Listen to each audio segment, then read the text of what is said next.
This is AtlasThugged. As much as we have, it's currently a media blackout right now.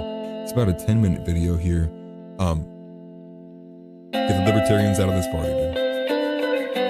Part of a new series I'm going to be running called Bot or Not. I grew up as a white man, and you're the exact opposite, you know? It's time we have a difficult conversation about race. 40 IQ points it needs to think about what is being told to you. Most people are just blatantly apathetic to what goes on around in their surroundings, let alone this blatant.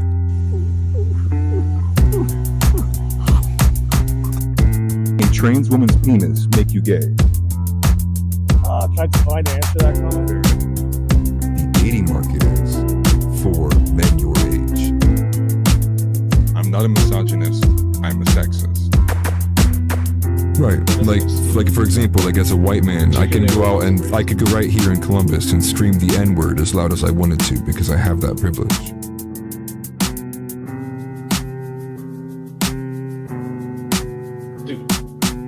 Those who would sacrifice a little freedom for a little convenience serves neither.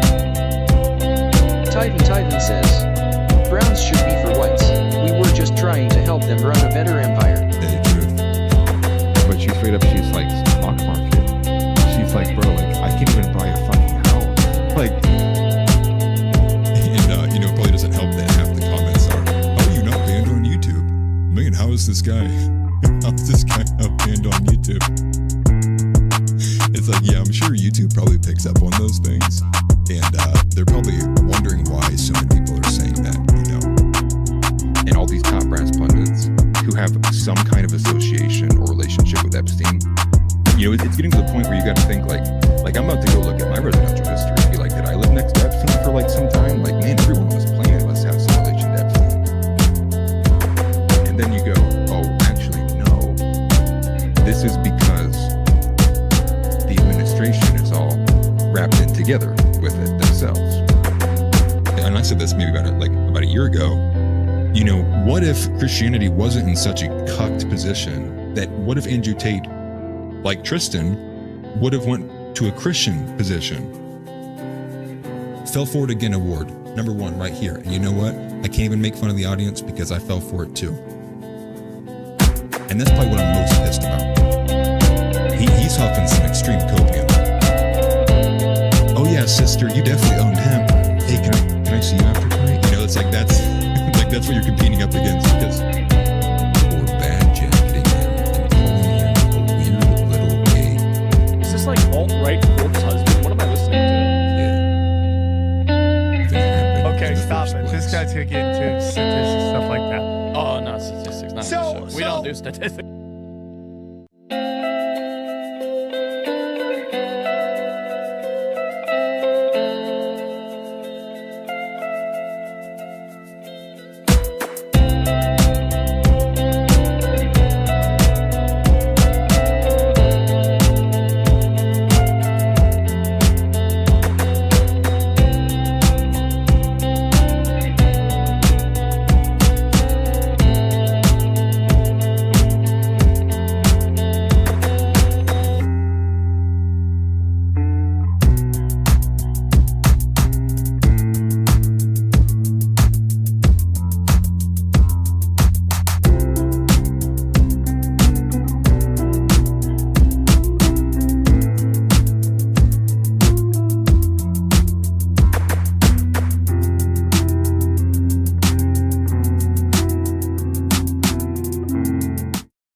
Well, welcome in to another episode of Offensively Accurate, hosted by yours truly, AtlasThugged, your resident Christian nationalist.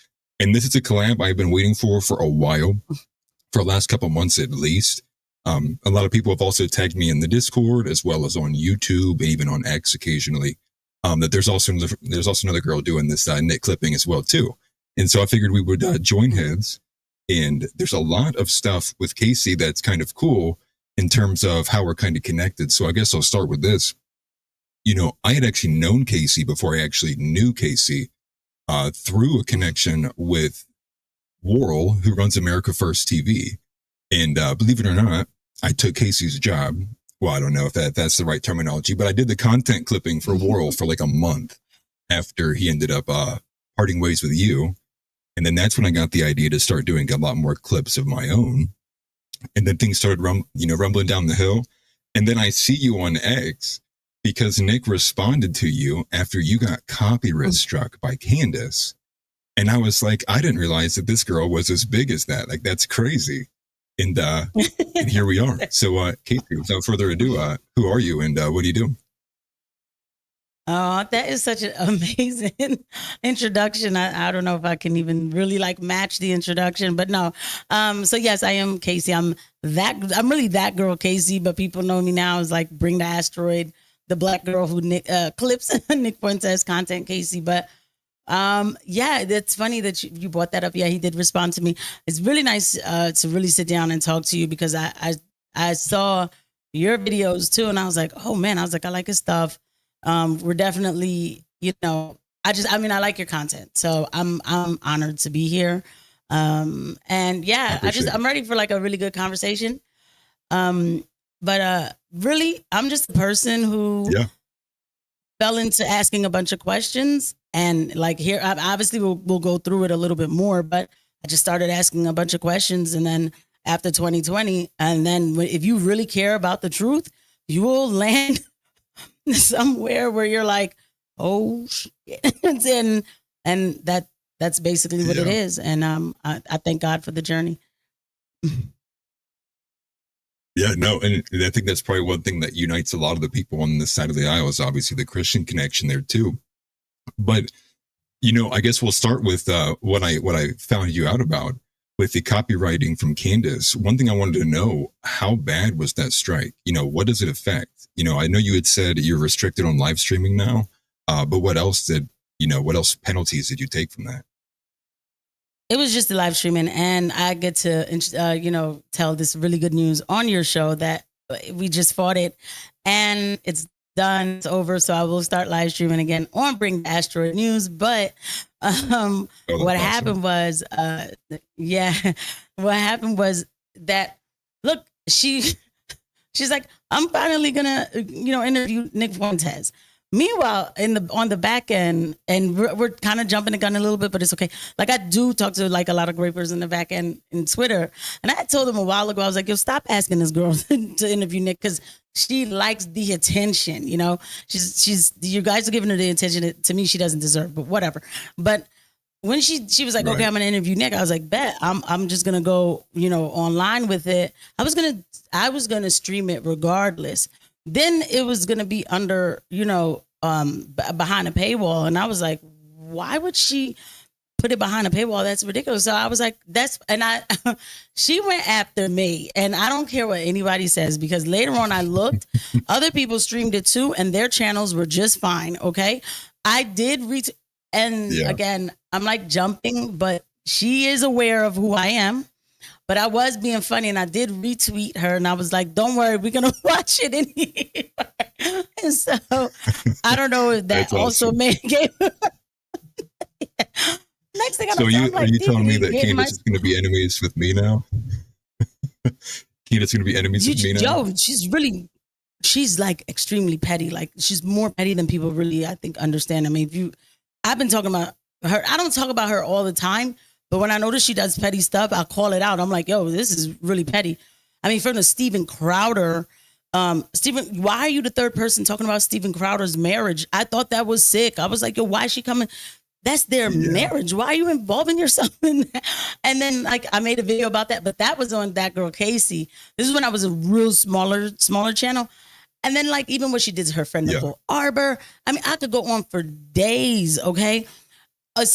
But I was like, let me fall back when she said she became a Catholic and, she seemed to be on this journey of awakening to a lot of things. So I said, you know what?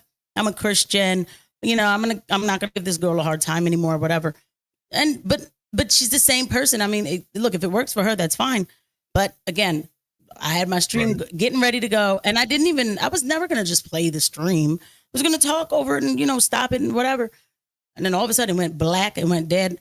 All I saw was copyright, removed by Candace Owens, 90 days. You know, you have to go to copyright school. I never seen anything like. I said, oh my God. All this time I thought it was them boys that was going to send me to a concentration camp. No, it's Candace.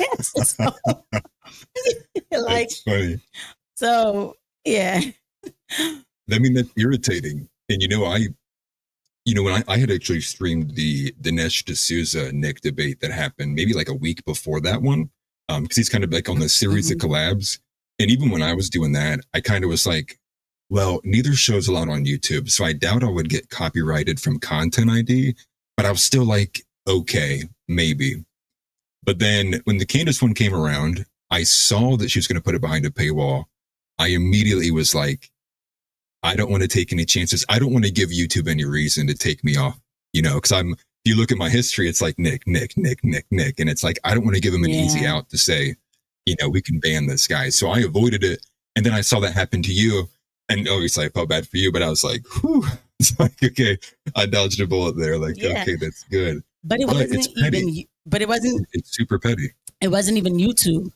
If it was at least YouTube, it wasn't even YouTube though. It was, now I'm not saying she was sitting there with her laptop, but the notice read, video or whatever taken down by Candace Owens. Okay. It was not YouTube. It said Candace. So I took a picture of it too to make sure people know. I was like, I'm not milking this for attention, guys. I am not making this up. Like, I'm bringing back receipts. I've never seen anything like. That's why because YouTube has shut me down one time. I forgot what I was live streaming and they shut it down. But they'll just shut it down and you can go back on, and then you just know better not to you just got to chop it up a little bit more. Never had anything like this happen to me, and it had her name on it. So yeah, she probably had one of her assistants go take that down or whatever. I really do believe that. I do. Mm-hmm. That's crazy. I mean, she stood to gain almost was it like 40, 50 grand, something like that? Like, it was kind of a drop in the bucket too for putting it behind the paywall. I didn't make any sense of that either. And I think part of me almost thinks that she was postulating to act as if it's still like a big no-no to have Nick on, but it's like all these other people who aren't even political were having him on at the same time. Bradley Martin, a week later, puts a 3-hour thing out there. No edits. It's fine. Right. And I think partly it's she's trying to still drive that like, oh, he's this bad man. Stay away from this guy, because she's controlled opposition, in my opinion. I don't know if you feel the same, but that's where I'm at with her. I do. And I'll just say this because I try not to go all the way in like I could, because I really could, but I don't want to become the girl that's after Candace. I don't want to really become known for that. Right. But she is a huge gatekeeper of the Black conservative. I'm not a Black conservative. I'm a Christian. Y'all can play with those labels. I don't. I'm me. I don't answer to, to any of y'all or whatever standards you want. You're never going to be able to peg me down to one thing. You're just not. Anyway, but I've always been compared to this girl, all of that, whatever. But she is a gatekeeper. She is master grifter. She made, and forget even what she did to me. You brought him all the way out there. You made however many thousands of dollars on him and then treated him like that. And then you didn't even give him a cut. Like, at least, like, what is going on? A mess, just a mess.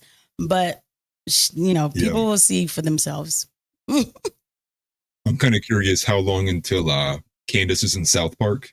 Because, South Park is on this new tour of, just trashing on conservatives. And I think Nick was in there. People think he was in there with a clip of somebody. So I'm curious if they're going to put in Candace and Tucker and how far they'll take it on South Park. I know. And, I don't know if they would put her. I mean, maybe they would. I did see somebody posted that was like, "Are we not seeing this? Isn't this Nick?" Like, I didn't watch the episode, but I saw the little the picture, and I was like, "Yo, I think that is with the leaves and stuff on the side, like the bushes and everything." So I thought that was the setup, cool. And like the plant was behind him too. It was it was spot on. The mic. It was. And one thing I wanted to move to as well is, I think, probably the biggest question in the room. So let's just tackle it. And I watched a bit from your Cartier reaction too, because I wanted to kind of see where you were at. So I was curious if you had clipped something, and you did.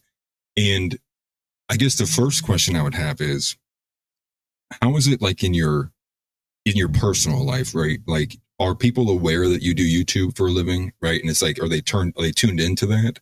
And if they are, you know, what is their reaction when they're seeing you, you know, promoting Nick Fuentes? You know, do you get pushback? Like, what is it like, you know, navigating that?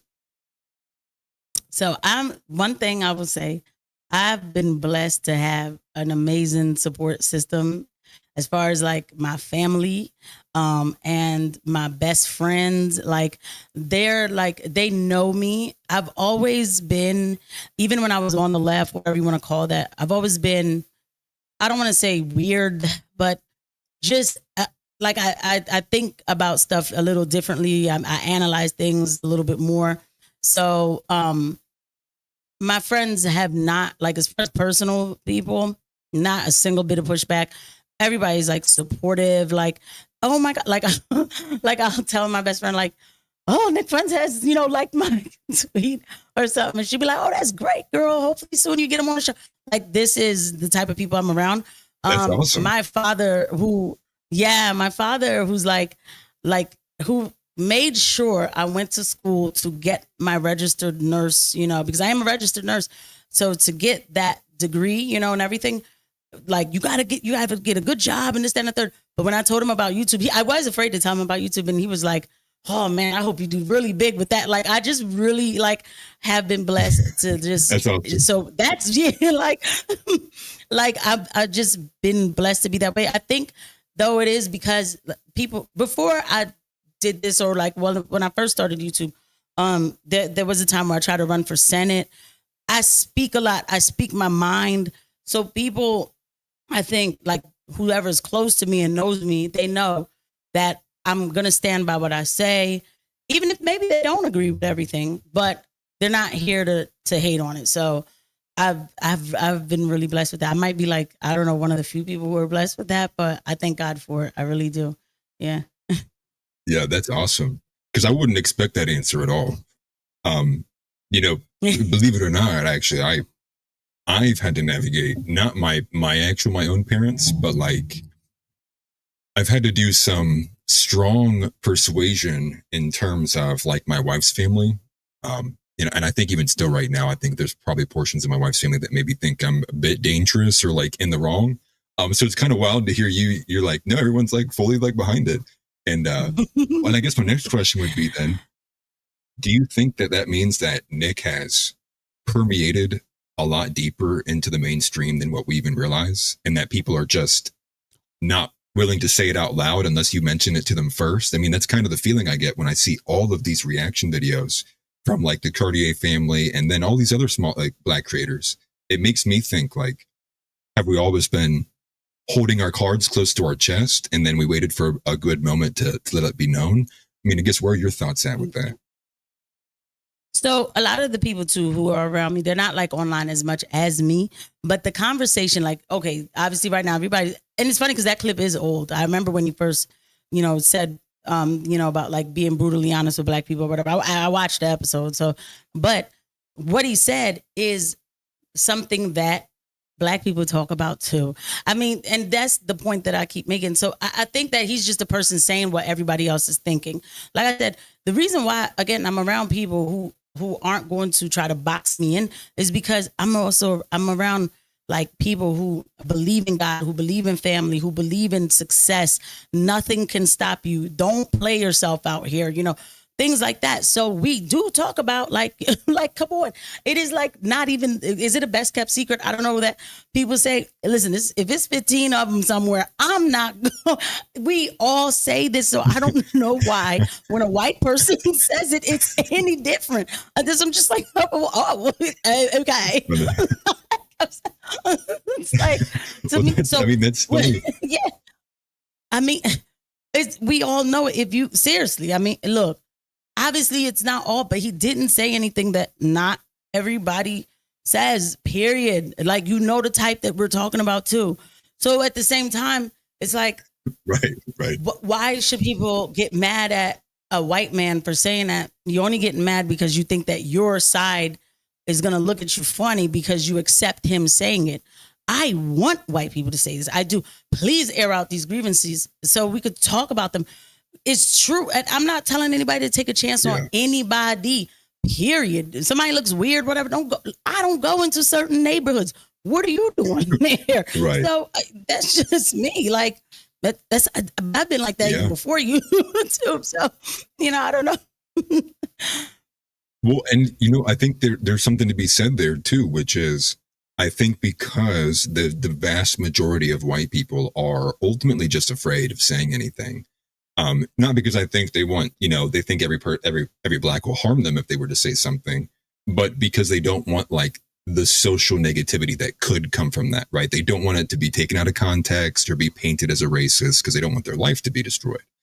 And I think that's kind of turned into now, because nobody calls them out on their behavior, because the majority of people are afraid, it's kind of led into this lack of accountability across the board, kind of like what he was going into there in that clip. And I think the best part about it was he explained, like, not just an out of context in a vacuum thought. He started like from the first, like when you see something, he walked through the process of what the average person probably thinks.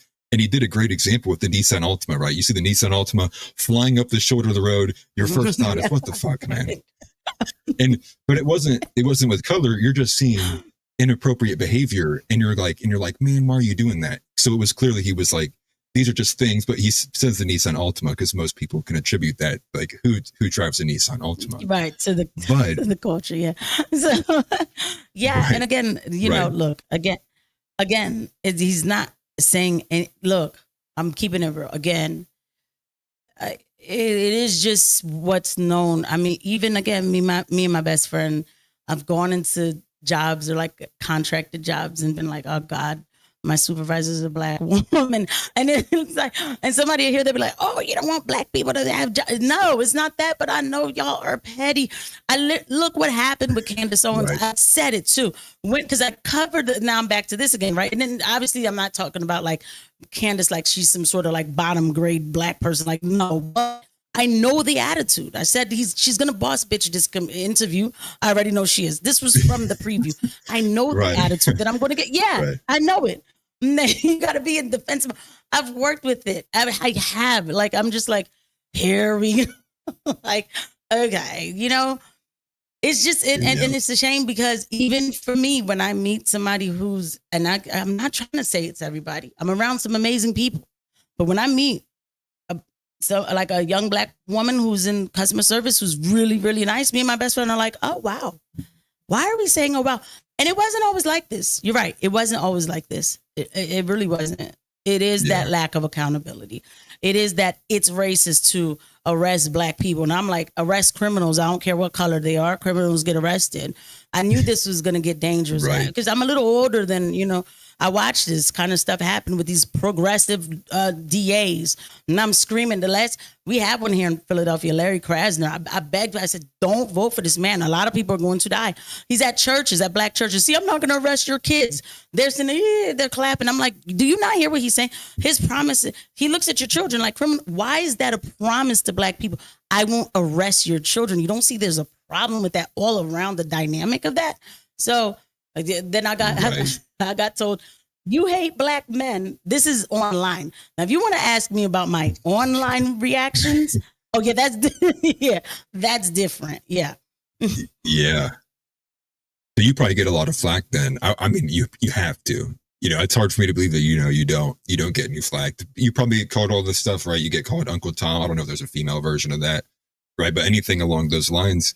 But you said something that was kind of wild to me. Because, and I think I don't know the cardio guys' names at all, so I'm butchering it, so I apologize. But they had said basically along the lines of this. They were like, how many, they said there's two distinct kinds of black people. And they were going like, well, how much do you think is which? And it seemed like the two of the three were thinking it was like a majority. And then you commented, and I think you said you're like, it's at least got to be 80% of them. And I was like, yeah, I did. That's say that. wild. Yeah. Yeah. I was like, to me, that's wild. So I guess, go ahead. My bad. No, it's okay. The younger one, he was like 70, and they were like, nah, it can't be 70. You know, that are like, you know, rowdy will say, obviously I'm not going to use the word, but, and then they were like, no, that can't be true. And I was like, well, he's being nice. I was going to say 80. I was like, he's absolutely right. This is a conversation too, by the way. That part I will say, it is hard for me to even say that. I feel bad. I do feel a little bad saying that. Maybe, hopefully it's 60, hopefully, right? But still, that's a problem. But I didn't come up with that on my own. This is when I was talking to my homie. He's a black man. And I'm like, you know, I'm really extremely political. And I'm like, black people don't need to be voting Democrat. We could talk to them. And he's like, they're not going to do it. And I'm like, no, but they can. And he's like, Casey, he's the one who put me on. He said, there's black people and then there's ends. He said, but unfortunately, there's a lot of ends. He said, there's a lot. Like the way he kept saying a lot, I was like, oh, wow, this is a black man who is proud to be a black man telling me this. Yeah. So. Yeah. Well, so I guess then my thoughts have always been that if we really, because the optics are, you know, it's never going to be that a white person comes over to the black community and is like, all right, everybody, listen to me. This is how we're going to be accountable now. And then like, they just go along with it, you know, like that was never going to be the thing. So what I always thought, like, it's going to require like probably a very strong and prominent black voice from inside the community to have that organic change and call things out exactly like what you're saying, which is like, you know, we act like black men here. We don't act like ends, you know, like, and that's always kind of been my thought process. But where do you think, how do you think this resolves? Does it get worse? Does it get better? I mean, what do you think? What do you see for the future? So look, I believe in dealing with people accordingly. So I don't think it's even, how do I explain this? Okay. It's, you know what? It's funny because towards the end of the clip, Nick says, you know, if it was different, you know, we would be like, oh my gosh, a black person is here. They're going to come and they're going to, you know, make things better or whatever. Right. And then the first thing that came to my mind was Booker T. Washington when he said that. It's really funny. Like, it took me to Booker T. Washington. So this is like, you know, back with the whole civil rights and all of that, right? But this particular person, they placed him against W.E.B. Du Bois. All right. And just for a moment, just stick with me. I'm going to try not to make it too, you know, but it is kind of important, right? So Booker T. Washington was an ex-slave. W.E.B. Du Bois was not. Booker T. Washington came from being a slave and said, listen, black folk, we don't have time to cry about being accepted, about being loved. You know how you get accepted? You make yourself marketable. Mind your business. Get your work done. You know, make yourself marketable. People will want to deal with you. The rest will follow up. Okay. So don't worry about, oh, they don't love me. They don't have to. But if you're marketable, somebody's going to want to deal with you. And Booker T. Washington was helping black people like become black tenants and all of this amazing documentary called Uncle Tom 2 that Chad O. Jackson did.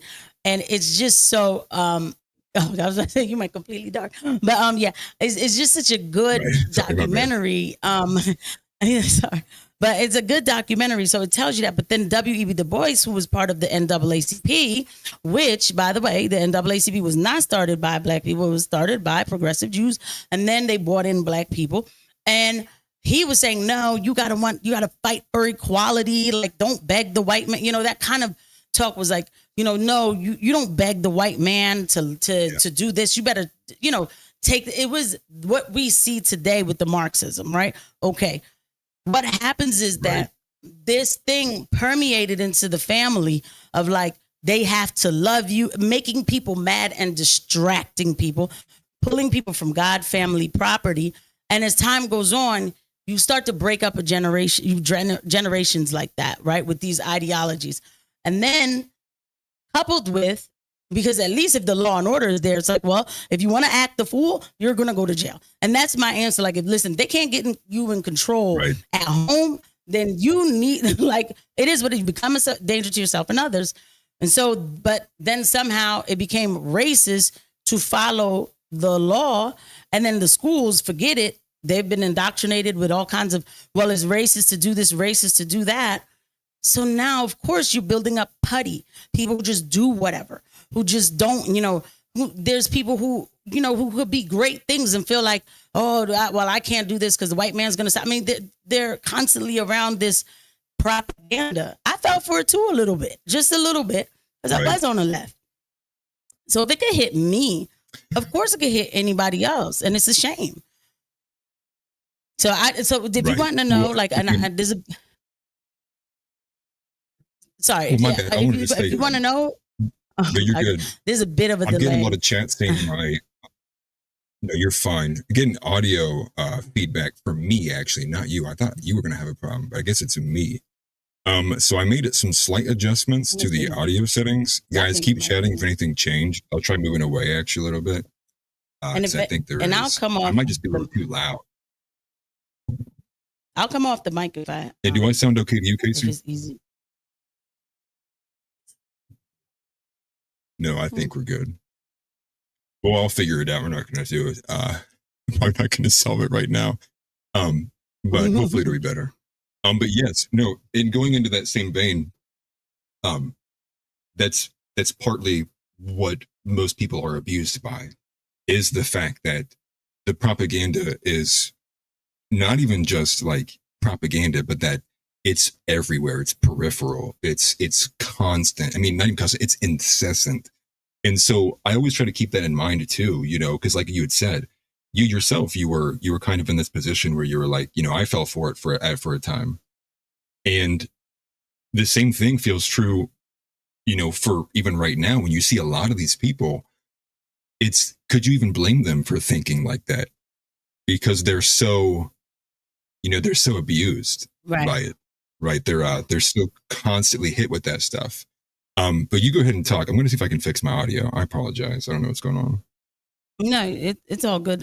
Yeah, I mean, but right, and I am empathetic to that with the propaganda and everything. Obviously, I fell for it too. But again, what I didn't go do was mug white people or, you know, like start robbing, you know, stores and stuff, thinking that I should get away with it simply because, you know, somebody owes me it. Like, come on.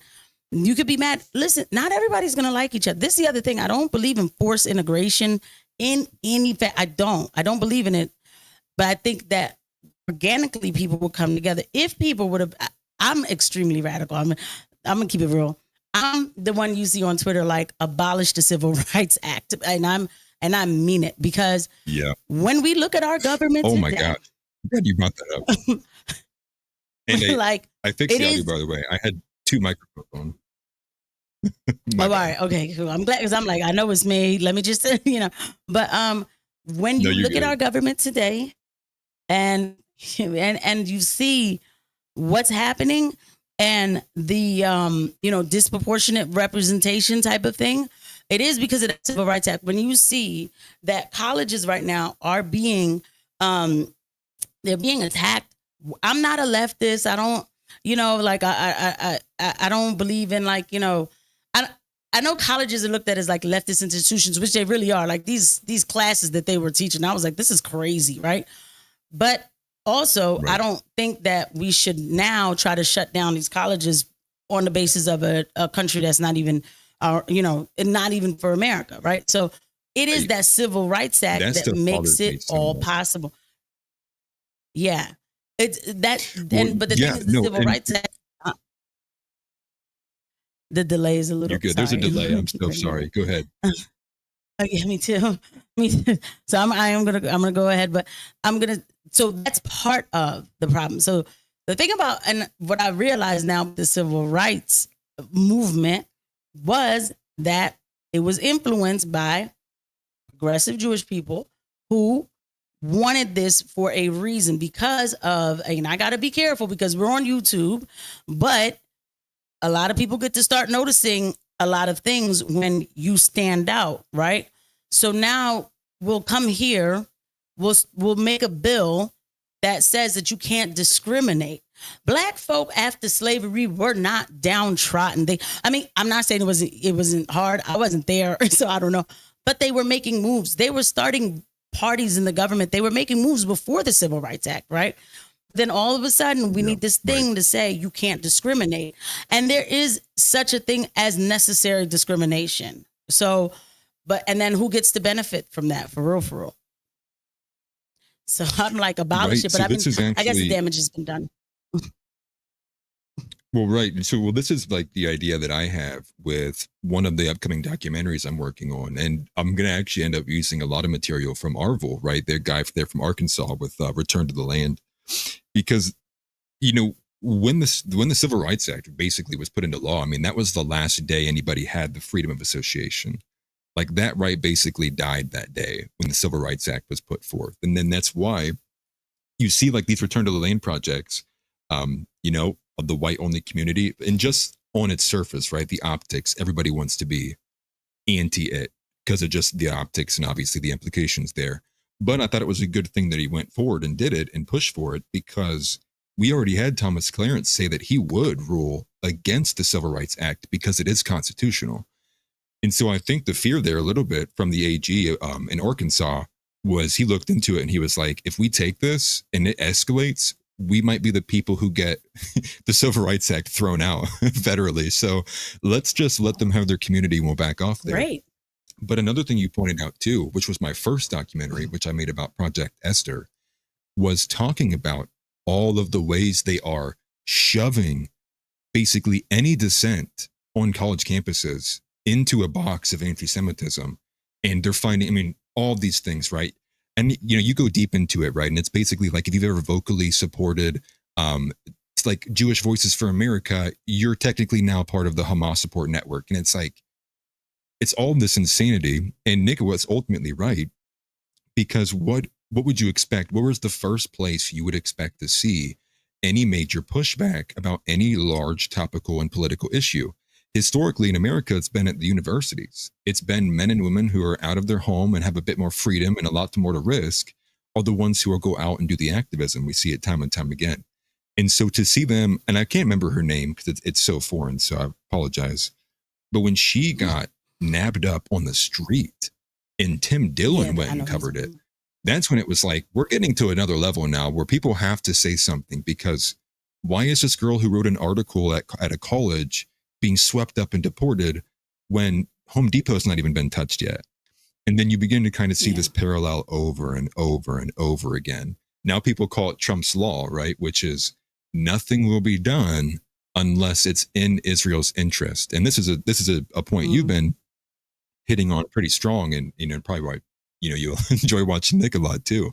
But it's so overt and it's so obvious that it's now at the point, and I think why it's a lot of fiery anger against a lot of these pundits, because if you're not saying anything about it, you're quickly losing credibility. Like it drops by the day, the longer that these conservative pundits choose not to voice their opposition to a foreign country getting the first nod over our country. And I think it's kind of reached critical mass, and you see it with the Epstein files too. Like, I don't really think there will be any kind of putting the genie back in the bottle now. This is just damage control until Trump's out of office. Yeah. So, okay, I'm going to probably take a good 3 minutes and try to like explain this journey and then to what exactly you just stated there. Right. So, okay. You're good. Like I said, No, it's okay. I just like to let people know, because it's gonna feel like I'm yapping, but like it is part of the story. So I've always been, you always start off basically kind of like, I don't know, a leftist. I mean, you're young and blah blah blah, human rights, whatever. But I did grow up in a staunchly conservative household, though. Like my parents didn't play. So there's values that are in me. Yes, I am Haitian too, and that's the other thing that kind of is like kind of funny because of everything going on. But my father, like I was born here. I was born in Brooklyn. My father came here like 40 years ago. Yeah. My father came here like 40 years ago. So did my parents. Like they were already here by the time I was, but they were citizens, right? But my father always instilled this thing in me that you are an American first. You're an American, because he knew what he came here for, and he wanted to make sure his kids knew you're American, you take American values, and that's it. Okay. And I get it. I really get it now that I'm older. So with that said, so even when I was a leftist, I was always like, freedom of speech, because again. So was I leftist? I don't know. Maybe I was more liberal. I don't know these terms, whatever they were. But freedom of speech, the Constitution, I was taught it. I had a good education. I lived in Florida.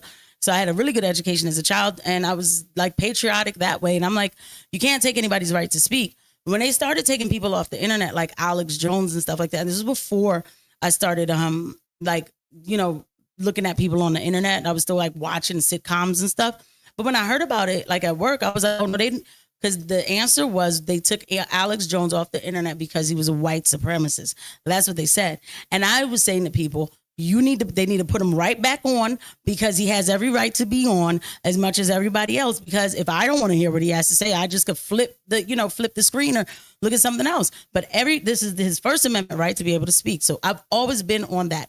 Fast forward to 2020. Now, I'm a nurse, everything. All of a sudden, 2 weeks is slow to spread, which is like a huge thing in I think everybody's life. And I'm like, this is weird. Like I was completely against it. I was like, this is crazy. And this is what made me start questioning, like, how far does the government go with the lies they tell us?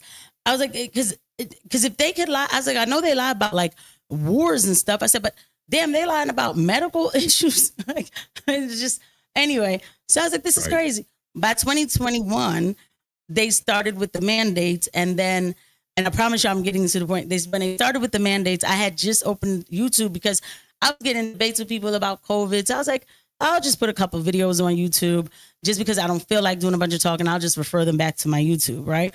But when they started mandating, and they first started mandating the lollipop, and that's what I call it, because those people almost took my channel. I got so many strikes talking about that thing. You know what I'm talking about? That now I have PTSD talking about it. I almost lost that channel. I had 60 subscribers. Yeah, it's just ridiculous. So anyway, they started mandating it to medical. And I was like, no. I was like, just because I went to school doesn't mean that you get to use me as a guinea pig. Like, no. So I started really going in. And then I was really, really going in for a while with that. I dropped a bunch of knowledge on that. Then the next year we invaded Russia invaded Ukraine, but that was because we were proxying Ukraine to invade. So then I got into the geopolitical aspect and started really asking questions about our foreign policy, right? And then really getting into weapons of mass destruction, right? And all of that. And then at that point, I was watching like Tim Pool and all these other people who turned out to be, anyway. And I heard Tim Pool say, well, why can't, which he actually did say, why can't Nick Fuentes be online? And I was like, well, who's Nick Fuentes? And who's this person who can't be online? And it was hard for me to find him. But I saw like a little quick clip, and he was talking about immigration and that he didn't think that we should have any more immigration. And I was like, well, I mean, I guess I could see why he's saying that. I don't see why he shouldn't be online. Fast forward, and now, so we're almost there, to when Nick and Kanye went to Mar-a-Lago, which was really huge, right? Like it was pretty decent, right? And I wasn't watching the show yet. Right. But the way the conservatives responded to it, the conservatives were more worked up than the liberals. Brandon Tatum, what's that girl's name? The one she's always yelling at people. She's Tommy Loren. All these people, get Nick away from the president, blah, blah, blah. And I was like, what? So I was like, okay, I need to find this guy's channel. And it was around that time I made my first ever episode. And that was way back in like 2022, I think. That was I made actually my first episode on my channel on ThatGirlCasey about Nick Fuentes. I was like, look, I don't know why the conservatives are tripping like this, but we should be able to talk about everything. Like, why is this person not online? I don't care about racism. And this is what happens. It's like, you're going through this journey of truth. And you're saying people can be racist if they want. I don't care. As long as nobody gets hurt. Obviously, you should never become a danger to yourself and others. Okay. And I'm giving you all this. Right. I'm like, no, I'm not worried about all that. Talk. But then for this thing called, and I don't even want to say, because I don't want to click anything on the live, but anti-Sem, right? All of a sudden, everybody's like got a cold chill running down their back. And I'm like, what the hell is what's the problem? I'm like, if you could talk about black people a certain way, you should be able to talk about anybody out here. That's how I felt. I made it personal. Right. And then fast forward to October 7th, 2023. By that point, I was focused on the Ukraine war. Okay. I was obsessed with the battles in Bakhmut and all this stuff. I was like talking about on my channel, all of this, our foreign policy, how it sucks. And then all of a sudden, I saw Netanyahu. And at that time, I didn't know that much about what Israel was doing to Palestinians. And they've been doing this for decades. They've been getting away with this. And we pay for every bit of it. Okay. And so all of a sudden, there was a thing where Hamas went in or whatever. And then I saw Netanyahu say, we are at war. And it just flashed through my mind. I was like, he's going to kill a lot of Palestinians. I started to pay attention to that. Now I'm watching Nick's channel right before that happened in September. I had the opportunity to talk to Nick on a Twitter space, but he was under incognito as Autumn Groiper. And I asked him before to come on before he was but I had asked him to come on my channel, but at the time I had like I think I had like 2,000 subscribers, but he was really nice. He was like, yeah, I will come on your channel. And then that's how I got it cool with like all the Groipers, because they were like, oh my God, so because I was like, I think he's interesting. I like this, I like listening to him. And his channel's really geopolitically, like his political analysis is superb. Okay. So I'm like, yeah, like, of course I want to talk to him. I don't care. But it just hasn't happened yet. And I know it will. Anyway, but after October 7th, then I started paying attention to what all this about Israel. And then I started unraveling. And because you got to ask, because what again happened, and I'm almost done, give me 30 more seconds. But I saw okay, maybe 45. I saw the conservatives. I saw the conservatives immediately say, we stand with Israel, immediately. And then when I was calling this conservative radio station that I was cool with, and I was saying, but I don't think that they should just bomb from the sky like that. Like, I think that there's something wrong with this. And the most elementary argument, they were like, let Netanyahu get rid of Hamas. Bang. And they hung up the phone on me. Then people started acting funny towards me. People weren't talking. And I'm like, what is this thing where, let's keep it real, where these people are saying that Jewish people can do whatever they want. And then, Christians are saying we have to protect the Jews. I'm like, I've never heard that growing up, that I had to protect the Jews. I was like, this is weird. And so then I started unraveling and then I watched this documentary that I'm going to say it's Europe, and then add an A at the end, but that's it. I'm not going to really fully say the name because I'm afraid they'll shut down. Yes. And I was like, oh my God. Like, because I hadn't gotten to that point of the history of the Bolshevik Revolution, of World War II, of everything. I was like, I was like, it was a serious cognitive dissonance. And now to see that today, you see the takeover, like everything, if it's anti-STEM, they're going to come after you. They're going to use the Patriot Act to come after you. It's insane watching like all of this stuff happening, and I just can't shut up about it. So. Yeah. Well, that's a fantastic, story there, going from your journey. Right. And it's very similar to mine. I kind of, like similar to you, right, where it kept running into this next thing where like, this doesn't make sense. And okay, now we're doing this, and then this doesn't make sense. And, I can remember waking up on the morning of October 7th and, or maybe it was October 8th. I can't remember the time zone now. But waking up, and I think my wife might already been up, but she's on X and she was like, you have to look at this. And I was like, what's going on? And X is just flooded. I mean, all you can see is just, bomb this, paraglider this, rape this, all of these things just blowing down. And that's what started for me, looking a bit deeper into like what was actually going on with Gaza.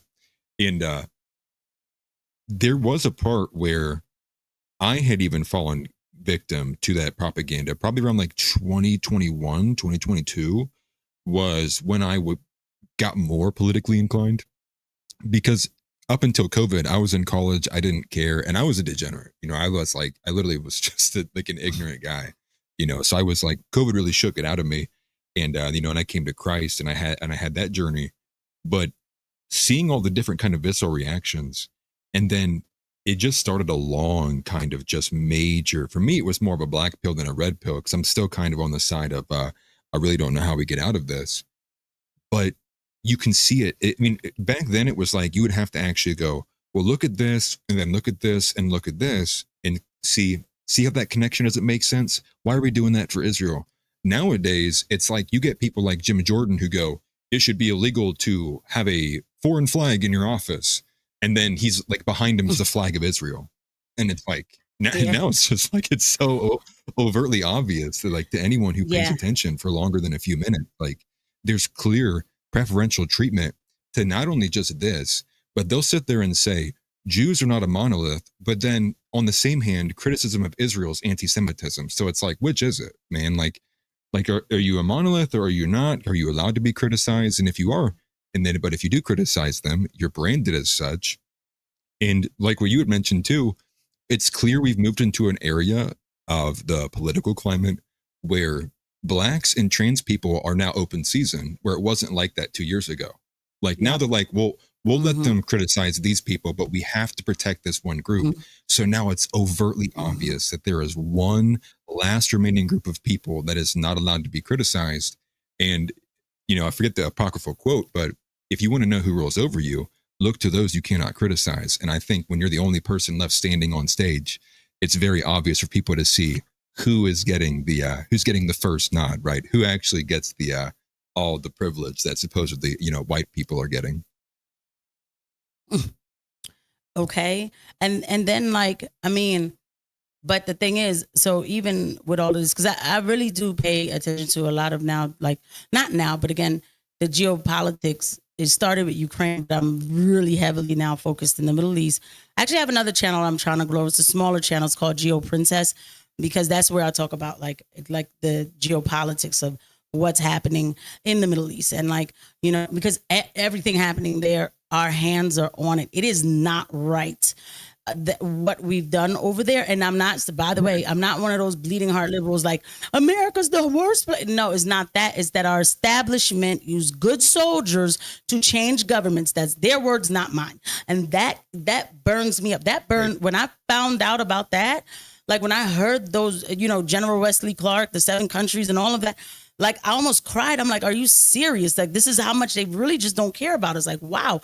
Okay. But coming back to it, just watching everything. And so then I'm listening to Jonathan Greenblatt of the ADL. And he said it in March, I think it was March 2024. He said, and I heard him clear. He said, now today is the post-October 7th war. No longer will we Jews take anti-Semitism lightly. We will go after them. We will take what they, like, I have to go back and look. I have the videos. I posted it. But I mean, he was like, we built this and we built that. We'll take it from them. We're going after them. Like, this is basically a war on anti-Semitism. When I heard that, I was like, I heard him loud and clear. I said, this man just declared war on the American rights. Okay. Because at the end of the day, to be honest, you have to take that First Amendment to the extreme. Okay.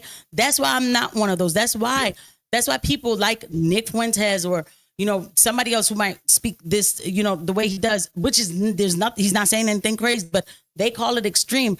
I'm like, I want to hear more of what that person has to say, and I will protect that person's right to speak. Let me tell you, when they said they took Alex Jones off the internet, you know, back in 2017, I remember I asked myself, I said, could you stand next to a KKK member and protect his First Amendment?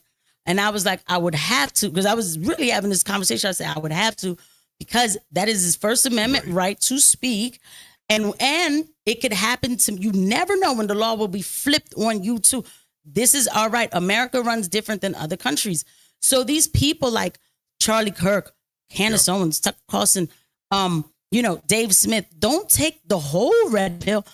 All of this, you know, we have to have a clean conversation about Netanyahu. A little, I kind of don't like a little bit of what he, but I'm not anti-Sem.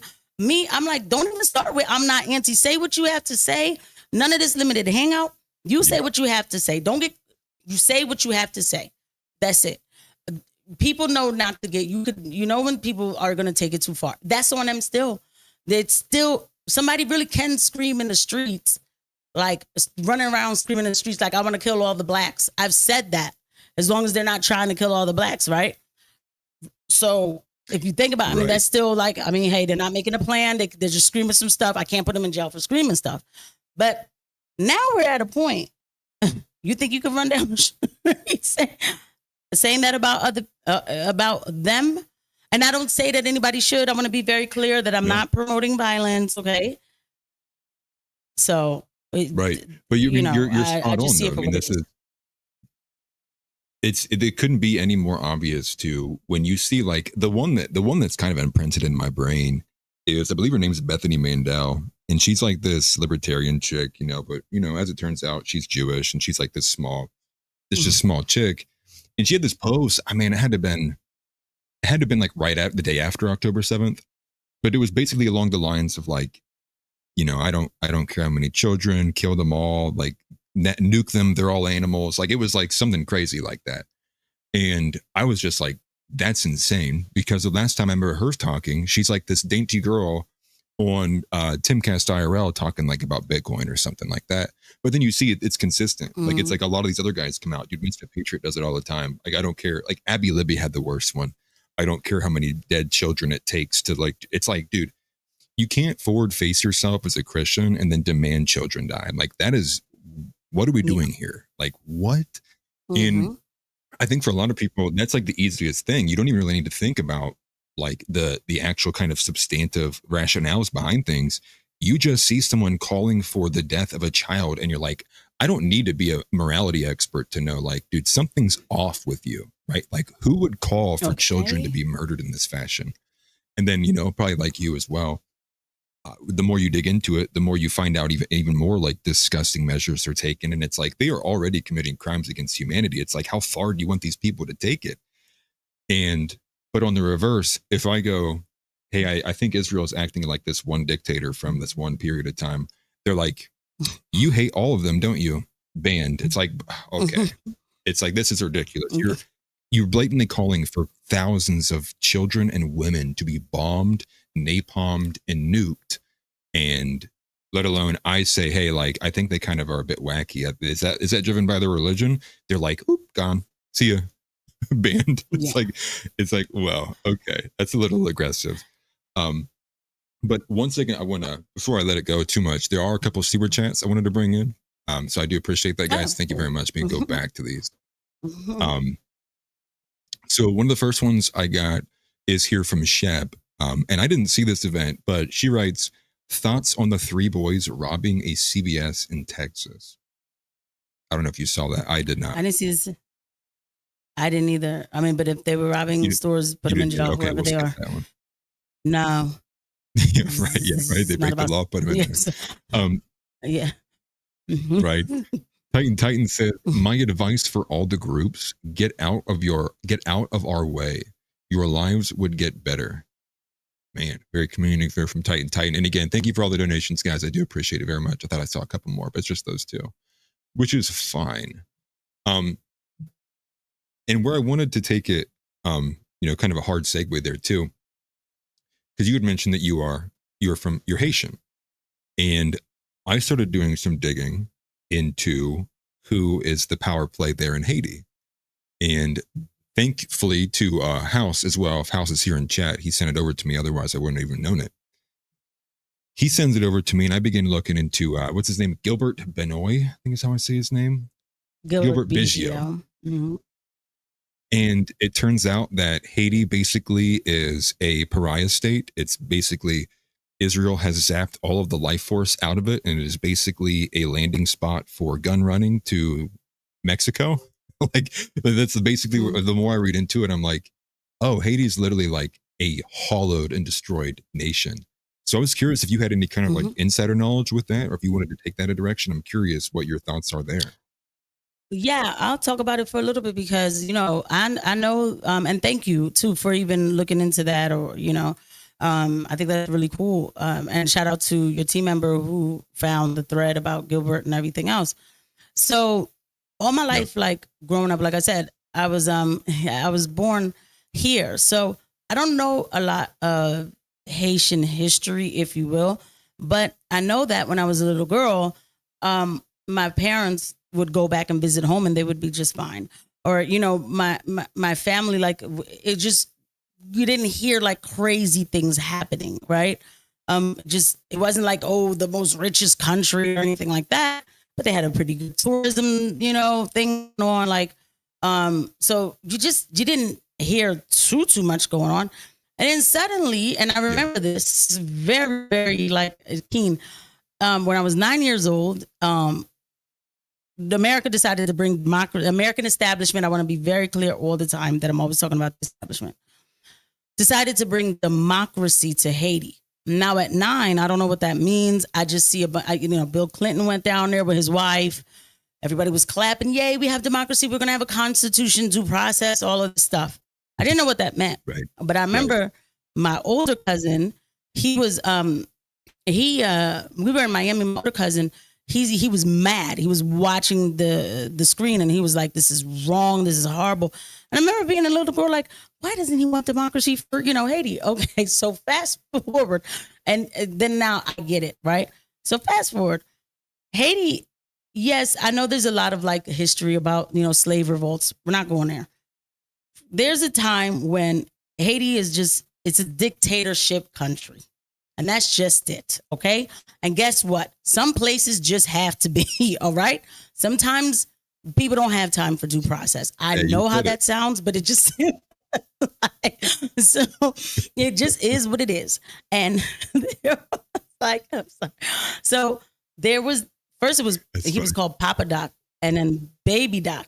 So the Duvaliers, they were the like the dictators, and they had something called Makut, that if they heard things were going on, Makut picks you up and puts you in jail.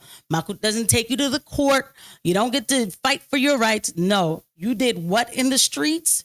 And it was like little things too in the street. You're committing crimes. You're causing destruction. You're out of here. You're going to jail. And then you're trying to build up a political faction to go against us. You're going to jail too. Is that right? I don't know, but it worked, right? So it worked. Again, some countries have, it is what it is. And I'll even tell you, it's a bad story, but I'm just keeping it real, that the last Duvalier, there was a like a riot getting ready to get started where these Haitian, I'm Haitian, but there are some Haitians who are just like, it's a lot. I don't lie about some of the stuff that happens over there. They started going into cemeteries and digging up graves and doing weird things. He sent over a helicopter with an announcement. He said, you guys got an hour to vacate the area. Now, I don't even think it was an hour, maybe 30 minutes. This is a Haitian telling me this story. You got 30 minutes to vacate the area. They didn't vacate. They said the next thing they heard was bullets and everything was quiet afterwards. I'm not promoting anything, but you didn't hear too much about a lot of things when these people were in charge. Suddenly, they need to overthrow. Suddenly, there's young kids who want democracy and who want to, we have to overthrow the dictatorship. We have to now how it always starts. And then they overthrew the dictator and put in puppets. And then there you go. And then from there on, it's been nothing but being ravaged, right? But this is what I saw in the superficial area. Now, when I'm doing my digging, and somebody's telling me like, well, the person who's a billionaire in Haiti is a Jew. And I'm like, what? And so that's when I went to go like my first thing was, there's a billionaire in Haiti. But anyway, so, but I was like, wait a second. I started, only one. Yeah. Right. So, I start looking, and now I remember as a little girl, because I did go to Haiti when I was a little girl. My father used to say, up the mountains, that's where the rich white people live, because that they look white, right? But we know who they really are. But these particular, and he's like a Syrian Jewish, but he's mixed with mulatto black people, so they keep the family looking very, light skin and all of this stuff. Anyway. Then I looked into him. I read into a little bit about him. It's like he's I thought I had it, but you're right. Yeah, it's from Syrian. Sorry to interrupt. Keep going. Because they you good. Because when they got kicked out of another country, they fled. A lot of them fled to Haiti.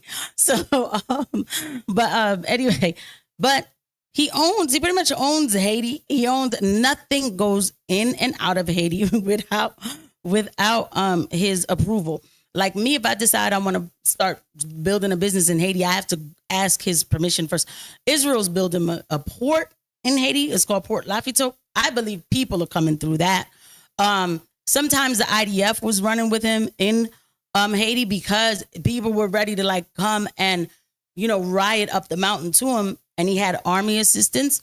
So when I called my family, because remember I told you about that cousin who was mad about, and I'm almost up with the story, but just, you know, who was mad about the democracy and everything else, I called them up because I do come from like some of my family is kind of like aristocratic, if you will, or whatever, like back, you know, back home when it used to matter. Now just none of that stuff matters anymore.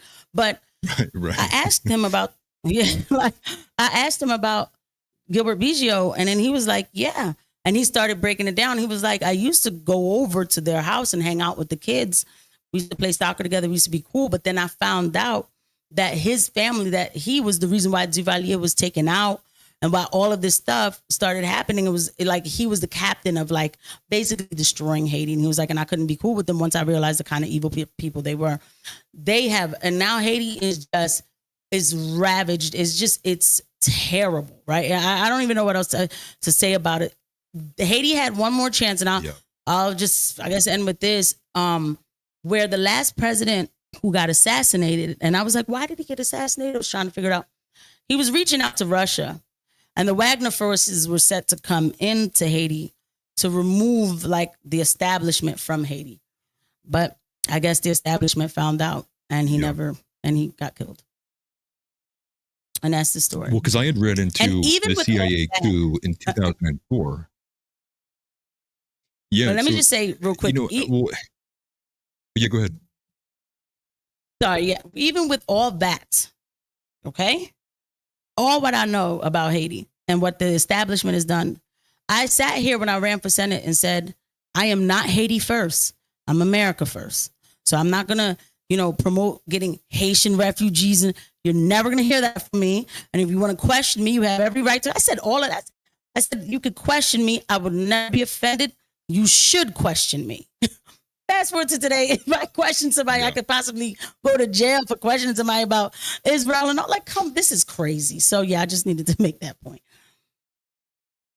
Yeah, no, I didn't know that you had ran. You know, did APAC reach out to you? They said, hey, we want to see if you have some interests that align. No. But, I was, yeah. But no, that's funny. I would have been like, what? But yeah, go ahead. That'd have been a crazy head they had. No, I was, what I was going to say, you know, as I looked into it, you know, I kind of, not that I sit here and I say, you know, down with America, obviously, like that's a very leftist kind of toned way to take it. But the more you look into how America has been involved overseas in all these other countries, you can't sit there and look at it and go, wow, this is what a very moral people would do. You go, no, you get like disgusted. You look at all the destabilization operations we run, and then you look and you see largely for the benefactor of whom, and you just look at it, I mean, you know, you kind of just look at it like we are the empire, like American government is the empire, you know, and we're kind of like the rebels. I know it's kind of a corny analogy there, but that's the way I kind of look at it, where you see the American government and it's like, no, we are evil. We have been like demonstrably evil in the way that we have carried out soft and hard power actions geopolitically for the last 30, 40 years. And even to those extents, the forever wars, largely all the involvement in the Middle East has been for Israel, right? Like that's why the popular meme, like, I'm not effing dying for Israel. Because the more and more and more you dig, the more it's like it becomes so clear. Who's driving it? Israel. Why are we in there? Israel. Who needs our help? Israel. Then you flip it around, right? Where's our aid? Right? Where's the IDF dropping out of the sky here in America, right? North Carolina has these major floods, never show up.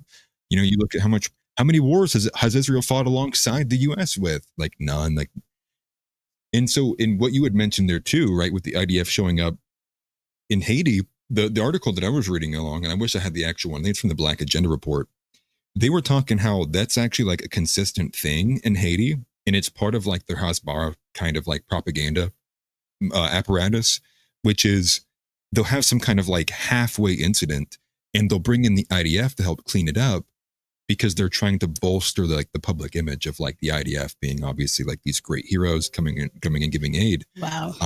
But then you look deeper into it and it's clear that Gilbert is running a basic kind of, he is the head of state essentially there in Haiti. He dominates the ports. He controls the operation. So he controls what comes in and out of Haiti. And you see, I think it was Canada, is what said in the article in like 2022, they issued sanctions against Haiti and no other Western nation joined them. They were by themselves by it. And it shows just how deep this kind of fealty lies. And it's not just America. You know, Israel is kind of tidying up a bit more with some other countries, but you see that changing. And Nick even kind of highlighted that too, with France and the UK, and I believe a few other ones like Portugal and somebody else, all at once immediately are recognizing Palestinian statehood. And that could be on the possibility that if things remain the same at the current pace, Gaza could ultimately be, I mean, it will be under complete Israeli control even by the end of this year. If things keep staying the way they are, they've been getting much more amped to do it. And I think on that note, it's because they're losing the PR battle. So they have to start acting a bit quicker because they're losing the public sentiment. And it's not even like they had it in the first place anyways. But I do appreciate you diving a little bit into the Haiti stuff. That stuff was a little wild to me. And Yeah. I guess the overall kind of take I just have with it it's angering to look at it and not see more people voice their dissent of it. And there's some great people who are doing it, you know, like Scott Horton, and a couple others like Dan McKnight. But ultimately I still feel like, and I've talked to Dan McKnight, I haven't talked to Scott Horton, but when I have these conversations, it feels like they know deep down what the foundational root cause is. But there's a level of like, they have to play the game in order to get at least a little bit of like what they want. And I think that's the part that's changing. I think we're not even having to play as much of the PC game as we had to a few years ago. Now, will that stay the case? I don't know. Because ultimately I still do fear in 2 months, they come down with some blanket censorship and all this progress we're seemingly making is gone in the blink of an eye. So I have a hard time thinking about it. So I'm curious, like, where's your head at with that? And are you expecting to get, banned or nuked or censored at some point? Well, I mean, that's why too it's good to have more than one channel. But but they could really ban you across all channels, so it doesn't really matter. But it's it's funny. I'm more of a in the moment kind of person, though I do think about the future. But I am more of an in the moment kind of person, a lot more than thinking ahead, because no matter what's coming ahead, we still can't stop. And I feel like whatever obstacle they come up with in the future, maybe banning certain channels or whatever, it's good to think about this stuff, though, to have other outlets, maybe, I don't know, to, so that the message keeps flowing out or whatever, right? But we'll deal with that when it comes, because, obviously they would, right? But the other thing is, like, and even with everything you just said, like looking at the stuff that we did across the world and all of that, but it always leads right back. And this is not watching America. See, the problem is, for me, also as a Christian first, okay, when you look at this, you see that we are becoming like this Babylonian state for this antichrist system of Zionism. And that is why that word is still necessary, because it is a whole system. Because I know some people are like, it's not Zionism. It's not that. You have to still, it's a system. It is literally antichrist. I never heard of a Christian Zionist until after October 7th. I will say one time somebody told me I had to bless Israel to be blessed, and I told them they were absolutely crazy. This was before October 7th. It was one time I heard that, and I was like, what? Yeah. He was like, you want to go to heaven, right? And because Ron DeSantis, so we're going back at it again, but I'm going to come back to the future thing. But Ron DeSantis went to Israel signing. And at the time, I was like, Trump girl. By the way, I was mad. I want you to know, people, I didn't even talk about that part of my life. I had the hat. I waited 5 hours in a rally. I got to see him twice. The aura was real. You start screaming USA, everything, right? So when Ron DeSantis started running, against Trump, Ron DeSanctimonious and all that. So I was talking to like DeSantis supporters, and I was like, but wait a second. I thought we the First Amendment. Why is Ron DeSantis out in Jerusalem, signing laws for Israel? And I was breaking down the law, and I had people yelling at me. It was a Twitter space, and I had people yelling at me, "You're an anti-Semite." And I'm like, no, wait a minute. And really, by the way, there's a word that rolls right off my bat. Okay. So anyway, Yep. I was like, no. I was like, read the bill. I was like, this is what it says. It was like this thing about paraphernalia. I said, so all you need is for one Jehovah's Witness to drop off a pamphlet about Jesus at some fringe Jewish person's door, and they can go to jail. And they were like, okay, I see what you mean, Casey. And then this was the host. He was like, but you're a Christian like me. And I'm like, what's he about to say? And he's like, and I want you to go to heaven like me. And I'm like, yeah. And he's like, so you got to bless Israel in order to be blessed, right? And I was like, no, I've never heard that in my life. I did not know that there was like this big, huge, and I'm technically an evangelical, but evangelical means to spread the word of God, not to worship Israel. So I was like, wait, what? And when I found out about Christian Zionism, like this thing, this church, John Hagee, all of this stuff, and it's not just one church. And I was like, this exists. People are really going against Christ. And this is why a bunch of Christians were coming at me, calling me blasphemous when I was saying what Israel was doing to the Palestinians long before right after October 7th, before I knew everything I knew now, I knew it was wrong because like you said, the kids, I said, I don't care what kind of kids they are. There's children being bombed. I think this is wrong. I don't think Jesus wants this, And there were Christians who were like, you're being mean to the Jews. They told me. And I'm like, what? Yeah. So anyway, it's a lot. It really is. Now for the future of America, though. Right. We are, it really is.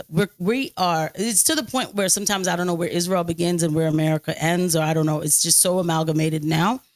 And if Israel were to fall, America would unfortunately, it's like, and if Israel was to fall, unfortunately, America would go down with it. And that's the problem. The world knows about us. They know, like, the world knows that we are, like, our establishment, our just bows down to Israel. And that's just it. And they get whatever they want, whatever. And we've gone, and you see, this is why I call it Zionism still. Why is Israel in Haiti? What the hell's going on? The Dominican Republic, too, by the way. Right. They have a new Zionist president. What's going on? Why is there a Jewish Mexican president? What's going on? Right. And then everything. Well, and so You're good. Go ahead. Yeah, you're good. Yeah. And I'll take like another 40 seconds. When you look at the geopolitical frame now, all right. So you have literally right now in Lebanon, there's like a civil war going on. This is because America wants their resistance faction to get rid of their weapons, which will make it easier for Israel, right? So Israel can continue expanding. Like you said, they're going to go into Gaza. Trump already said Israel gets to do what we already know. We didn't even need Trump to say anything. He was going to stand up. So they're going to go into Gaza, right? Then the main resistance is, the Lebanon resistance, right?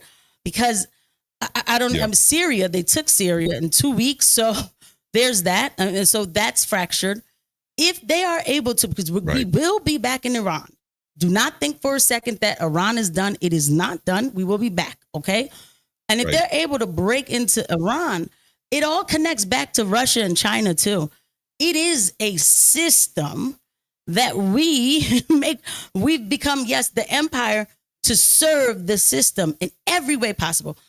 And I mean every way. And I'll end with this in 15 seconds. I mean with money.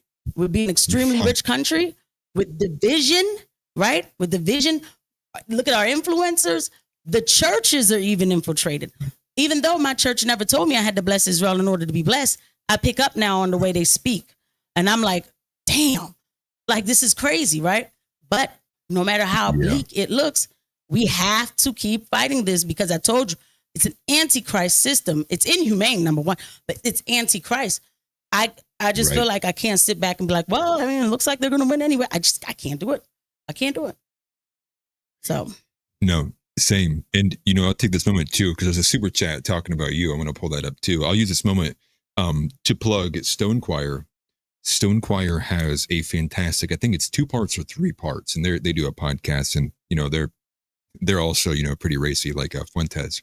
but they do a fantastic job explaining in this 2-part episode basically where this kind of idea came from, who were the authors behind it, and where did the funding come from. And yeah, you guessed it. You can look into the Schofield Bible, you see Rothschild's connections, and then you begin to make a lot more sense of it. But there was a super chat. Let me grab it because I mentioned to you. If you find it here, it says it's from Chupa Maverga. I'd pull it up, but I've already got too many chats. Chupa Maverga, and thank you for the donation, brother. And he says, add and support That Girl Casey and AtlasThugged. Hit the like button. Where do we send funds, Casey? So there's a question to you. Oh, thank you. You can, that is so, thank you so much. You can basically, if you go to Bring The Asteroid News, you can send me super thanks over there. You could join the membership, right? I have a really, really cool, like manager of that channel, also does my thumbnails, Kyle. Kyle is based. And so he's been helping me and he opened up the membership. So you could join the memberships there. And I am going to start doing more membership based videos and things like that. So thank you. That was very nice of you to ask. I really appreciate that. Thank you. I'm like Mika. Yeah, no, yeah, thank you for that super chat. Yeah, Bring the Asteroid, and I'm positive I plugged that in the description. If I didn't, I'm an idiot and I apologize, but I'm positive that it's in there. No, you're fine. And from there though too, I feel like I lost my train of thought. But yeah, thank you very much for the support. We appreciate it greatly, guys. Obviously, it helps us go. Oh, you've mentioned Callus Based. That is somebody who I've also been meaning to reach out to, because I know that you guys are all kind of this together with what's his name? Justin Is Lost, right? You're like all in this you know, Justin, kind of conglomerate. Yeah. Like, yeah. Yeah. He doesn't do YouTube as much. Yeah. He doesn't do YouTube as much, but yeah, he is the bomb. He's my coach, guys, just so y'all know. Like if y'all looking for a YouTube coach, Justin's the reason why like I know how to, you know, I know what to do with the algorithm and all that kind of stuff and everything. And superb, very superb. So yeah, I did kind of just plug that in. So yeah. All right, go ahead. That's awesome. No, you're good. That's awesome. Because that's how, you know, ultimately got connected, you know, because I had heard of you and saw the work that you had done and the clips you were providing for World with America First TV. And that's who I worked with for a while there on the Jar Openers podcast, ultimately ended up falling away. But I will always remember, I think it was like our first or second episode. And I'm like, I start talking because somebody was like, you know, wait a minute, what does the Talmud say about Jesus? And I was started on a rant, and all of a sudden he says comment from Justin Is Lost appears out of nowhere, and it was like, careful. And that in World immediately was like, okay, hold on, maybe let's pack it down. And it was just funny because I was like, that's cool, you know, your coach is watching. We'd never seen a comment from him, but it was at an opportune time, obviously, to warn against World, you know, for going too deep into it. But you know, I guess, do you have any big plans like for YouTube, you know, obviously with this clipping? Because one thing that I'm kind of, you know, obviously I'm able to do content about, you know, anything and doing the collabs. I'm also trying to make sure I divvy up my content because I don't want to also be seen as like a Nick orbiter, as if like all I can do is clip Nick. So I'm trying to like diversify it a little bit. But I guess, do you have any like bigger plans going forward, like with your YouTube channel, or any kind of like big ideas you got going on? So that's why for me, it's because I'm like a stickler to, and I want to be clear when I say that I do like what the algorithm is moving, it doesn't mean that I'm not still me. I'm me, right? So I know with this channel has been to me. And when I posted that video, the first one I posted was him on Sean Kelly with Tim Pool. I went out on a limb. I was like, you know what? I haven't posted on this channel in 3 months. Whatever. The algorithm is not picking up anything. And I like, you know, everything he talks about. Also, the thing is, everything he talks about gives me more moving ground to speak about literally everything I want to talk about. And then I put it on, and then all of a sudden it blew up. I was like, oh my gosh. I was like, wow. So I was like, okay, I'll keep doing this here. My channel, I talk about, you know, it's almost the same type of thing, because even if, let's say, I pull up on That Girl Casey, I'll say, all right, I'm going to talk about, like, you know, Andrew Schultz or something, you know, talking about Epstein or something like that, right? but then it still goes back to the same thing. And I'm very honest because I think Andrew Schultz isn't like a limited hangout kind of agent. I don't care what anybody says. He has this really good way of making things seem like we're talking about the hardcore conversations, but not really talking about it. He's really good at that. So it kind of still goes back to the same thing. I'm really trying to push my geopolitical channel. So for me, each channel has different things. I also manage channels too for people. So, and if anybody's looking for a content sourcer, I do that. Yeah. So as far as big for YouTube, I'm I'm getting really like my Twitter. I'm like, you have to be more organized with that and start writing out your thoughts and get back into your Substack and just basically bring everything together where, and doing more collabs and just getting the message out in the name of the Lord. Everything has been through God's grace. Yeah. And I want to be like a message that I always put God first. Without God, I'm nothing. So, and the other thing, I want Christians to wake up. I want the world to wake up, but I certainly want Christians to wake up and understand that this whole thing, I'm not saying about being violent, but this whole thing about, you'll hear people say, we don't have to worry about all of that. Jesus is coming back. He's going to take, no. You're supposed to call it out. You have to stand with the truth. Christ was the truth. You have to stand with the truth. Or this other thing about, like just anything that they say to try to act like turn the other cheek. It's not about, because I've had some people say to me, oh, well, I just want peace. Stop. You're lukewarm. Okay. Yeah. And that is like a prophecy for the Christians of our era. Jesus said we would be lukewarm, and we are lukewarm. Really, when I look at the country, a lot of the degeneracies, what really makes me sick, because even though I know that's their doctrine, and it is their doctrine, a lot of this trans stuff and everything, it is their doctrine. It doesn't mean that we should have it here. The Christians they should have never stopped protesting so-called gay marriage. There should have never been anything like that that's even considered normal. I'm sorry. I'm not saying to go be mean to people and their personal, whatever. Hey, if they want to sign a contract with somebody that they've been with so that, that person gets their stuff when they die, fine. Why are Christians getting involved with something called so-called gay marriage, which they should have never passed? This is what I mean. Christians got scared to be labeled homophobic. You're fundamentalist, so you're anti-Semitic. Yeah, I was labeled that too because of being a Christian. No, you are supposed to answer to Christ first. That's it.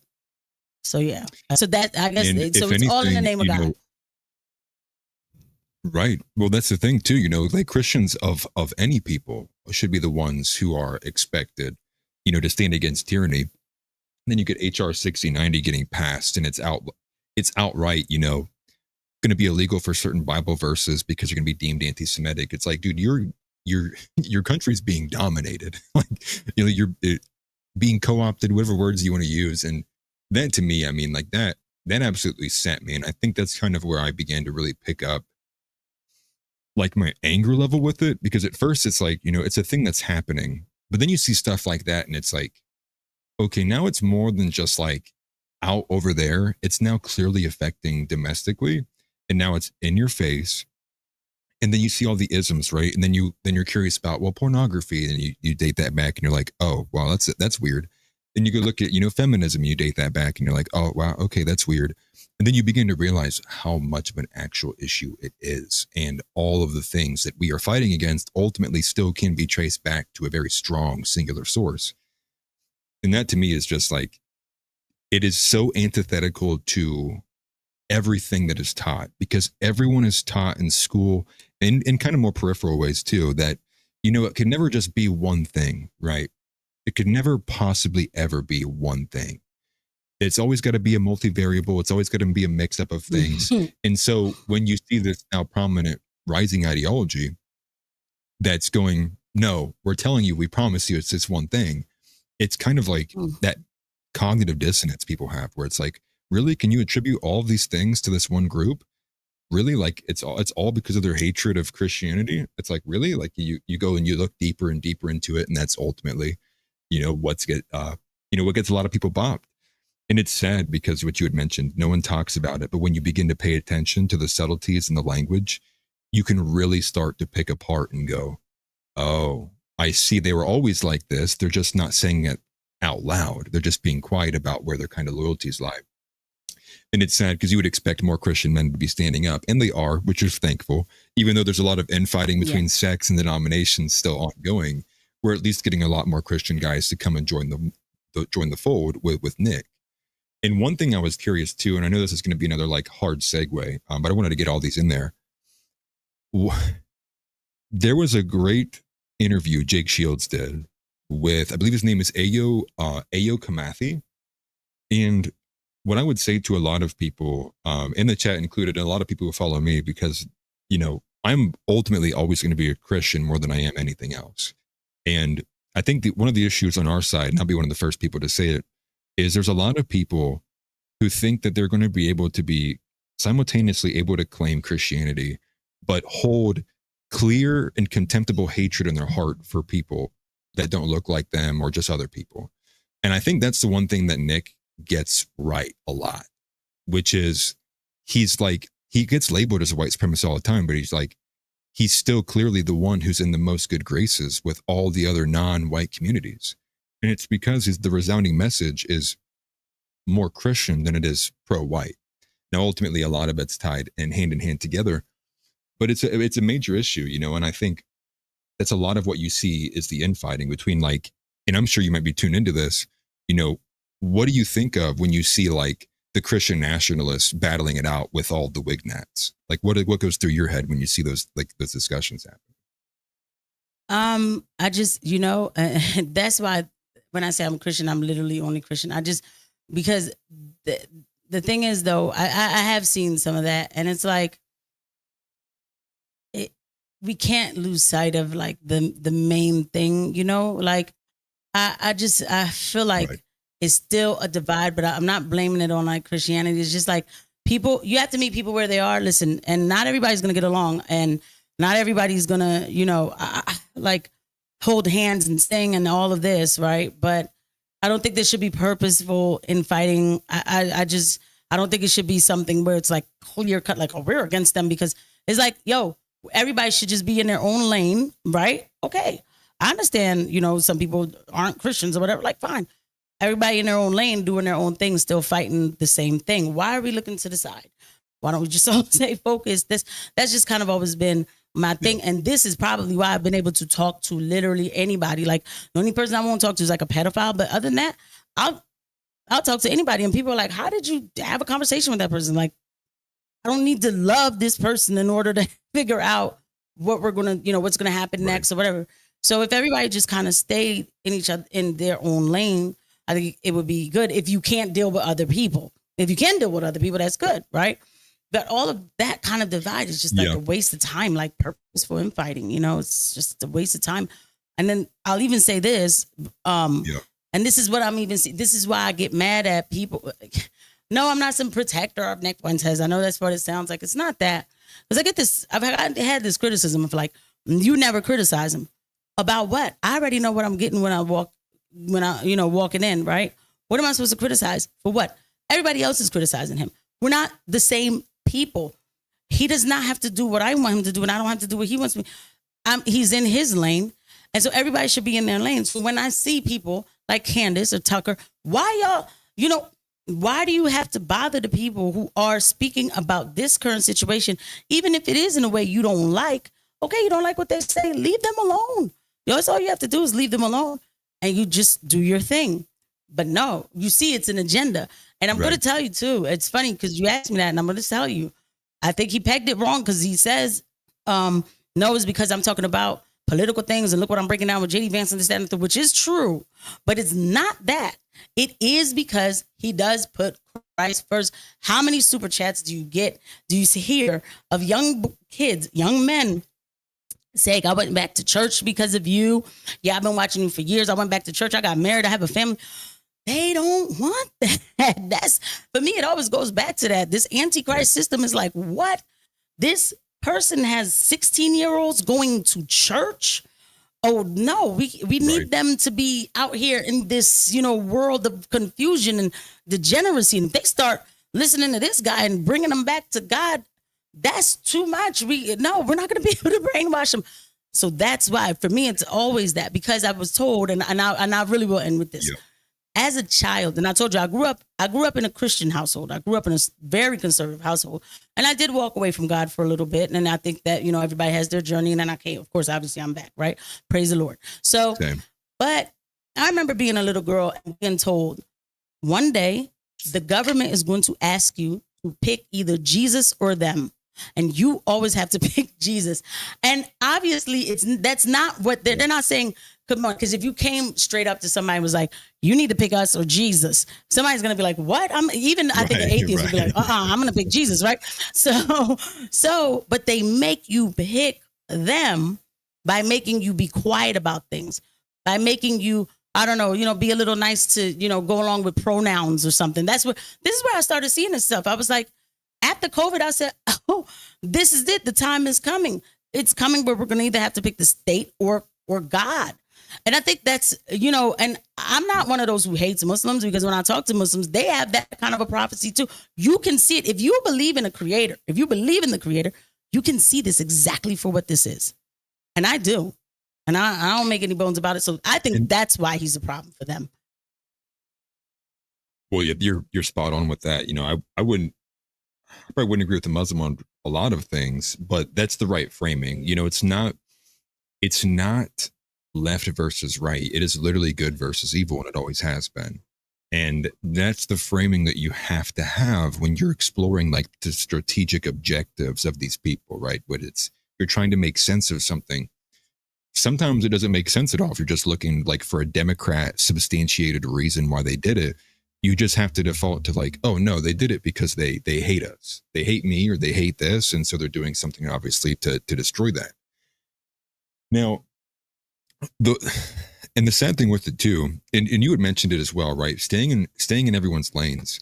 And one thing that like, I guess I'd always never thought existed was like a Black nationalist. Because I'd never been around it anecdotally. You don't see any prominent Black figures being Black nationalists. But I'm telling you, that Jake Shields interview with Ayo Kamathi, like it blew the doors open for me. Because here was a guy saying the same things that pissed me off, but he was saying it in the reverse. So he starts talking and getting deep into it. And I'll just give you one example of some of the stuff he was talking about. But he starts going into detail. He's like, man, all the commercials I see, he's like, that shit's interracial. He's like, I hate that shit. And I was like, wait a minute, what? And he's explaining it. And it's like, no, the commercials that gets fed to him is a white man with a Black woman, where it's like the inverse for me. I get sent the other way. And so I'm hearing this guy kind of go deep into it. And he's hitting all these different elements. And it just like, I'm telling you, that was probably the best podcast episode I've listened to in a while, just because of how much I learned from it from this guy's perspective. And, he's taken quite literally a page out of Malcolm X's book, and he's a believer of that, where he does believe in, and I always forget this saying, I always mess it up, but it's separation, not segregation. And that's kind of like what you're seeing with Eric Arval there in Arkansas, which is like, we're not saying like, we need to have the government come in and separate these things. We're just saying like, we're going to take our stuff and go over here, and we're going to decide what goes on over here. And like that's basically it. They're just like they're, and you see the responses to it are a lot of Black individuals were angry. They're like, look at these racists going off and living by themselves. And you go, well, even if I take them exactly at their word, isn't that the end goal? Would you not want someone who you deem hates you to be away from you and out of your society? Right. It was hard to make sense of where the anger was coming from. And I was curious too, we'll kind of make this one of the last topics, but what is your thoughts there, right? Like, do you think like inevitably we're going to have to move away from multiculturalism and start going back to a bit more, not segregated, but separated kind of communities to kind of dial back how much violence and stuff we're seeing? I think that criminals should just be arrested. I know I keep going back to the same thing. And I know it's a simple answer, but I mean, we stop following rules. So, anybody could be a degenerate, to be honest. I mean, yes, of course, it is a lot of, Black folk being degenerates, and it is a mess. But I mean, I think that if we stop talking about all this fake racism and start, we have enough laws in the books to get things back under control. So here's the thing. what was his name? Eric of Arval, what he's doing. Yeah. That's his thing. He wants to do that. I mean, he doesn't need me to feel like, oh, I don't see anything wrong with that. Like, it's not even for me to have an opinion, but I don't see anything wrong with that, right? I don't. But Right. and for anybody who's upset about that, it's funny because I've actually made this joke with one of my black friends, like, black people act like they hate white people, but literally, if white people moved to the mountains, they would want to go follow them to the mountain. And it's literally like, whoever's getting mad about this. So, I mean, do you hate them or not? I don't know, like, what's going on. But that's also too, because those kind of people, anybody really getting upset about that is because they know that they have their own issues that, look, they're not organized. Maybe they want, they don't want to deal with them. It's just that simple. Let's just keep it real. But I don't think it even needs to be any, because I look at myself and I'm like, I'm going to move eventually. Like, I want a bigger house, stuff like that. But I'm not getting involved with like, all right, well, now the big movement is the blacks are going here. And I know I'm not doing it. I'm not doing it. Like, I'm not this collective type of person. I'm myself. But if that works for other people to do, that's fine. Just leave me alone. I think it's just like, I just want to be left alone in just about a lot of things. Right. But yeah, I just really think that if we would just stop allowing the degeneracy to take over, a lot of people would have less problems with people, okay? Because even again, when you go back to the civil rights thing and when you see all this stuff about, they wouldn't let the black man in the store and this, that, and the third. If a white person didn't want to sell to a black person, that's their right.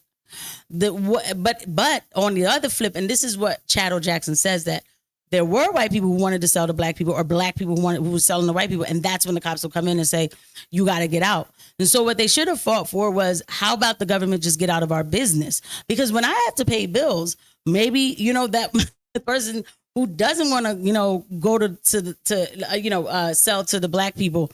But if a bill is due, it's like, oh, all right, fine. Just come on in here. Just don't make a mess. The black people. It comes down to, right? Like, I mean, yeah, like, but you see what I'm saying? It's like, or even, maybe there's a black baker who makes the cake better, and this white woman likes their cake. She should be able to go buy the cake wherever she wants to buy the cake. You see what I mean? But then they turn this into an emotional thing. Everything turns emotional.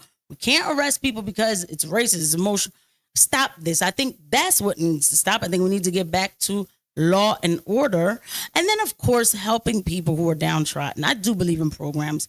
And for everybody, too. I'm not one of the, for black people. No, I live in Philly. There are some downtrodden white people, Spanish people, black people. People need help. People are broken. But we need to have real conversations about it instead of pretending. And but let me tell you one last thing about Eric and what he's doing. God bless him. And I'm glad that we live in a time where everybody can see what he's doing, and we have social media. Because if this were 1989, like Randy Weaver tried to do the same thing, and they came after the government came after that man's family. They came after him. They killed his wife. Okay, so I could go on. Trust me, it's one of those things that really bothers me to this day. Yeah, it's like, it's not us against us as much as it really is us against them, but I understand there's issues, so I get it. Yeah, and I ultimately agree. I think that if people would just be less concerned with what other groups were doing that are just literal strangers, we'd be in a lot better situations. I have a hard time seeing the government doing anything meaningful, to be honest with you. And I think that's why people are so desperate to find solutions that isn't the government doing something, which is why you get an Eric Arval. And so I'm just kind of curious, is that going to kind of signal to a lot of other men who are capable in other regions, like in Idaho or in Montana, and maybe they decide, well, we might do what they do and move out there too, especially because, it seems for right now, the AG kind of backed down and away from it. And again, another hard segue because we're running out of time. One last thing I wanted to ask you about. How do you feel about all the e-girl drama? between like the Sarah Stocks and the Pearl Davis and all the conservative That girls. is hilarious. Do you care at all? Like, Yeah. do you follow it? What are your thoughts on that? I do follow it because I'm still a girl. So like, even if I'm not commenting on it, I follow it. And yeah, look, oh, by the way, yeah, we didn't really do the whole gender type of talk, but I'll just say, I'm a female who knows that I'm a woman who can be petty, who can, I don't pretend to be like, that's not true about women. No. I know we can be overbearing. Sometimes I do it on purpose. So I'm very honest about the type of woman I am. So when I'm watching this stuff, of course I'm kind of, I am. Of course I'm watching it like, it's kind of gossipy. So I'm just like, okay, I'm watching it. But a lot of these e-girls, like some of them I could tell what they're doing. They are going to, and I already see it happening. They're going to come and try to infiltrate the JQ spot and all of that. I see it happening because it's the new edgy thing. Yeah. They want to do edgy thing to, be cute girl doing, and they, they're cute girls and all that. And look, Sarah Stock, she's getting married. Good for her. God bless her. Right. It's just, but there's a lot of superficial behavior with that. A lot of superficial behavior, and they can't help themselves because they are women. So, and I just sit back and I kind of chuckle about it. Yeah, there's the money and being assets too. Like, Israel's not that bad. Look at my boobs. Like, that's what I expect we're going to start getting here in a little bit. I think they're going to start. Let me just say this real quick, because you see the censorship is kind of moving a little bit. They'll probably start infiltrating to be like, I like Nick Fuentes. I like, like the whole, or like the whole I say edgy thing, Romans, so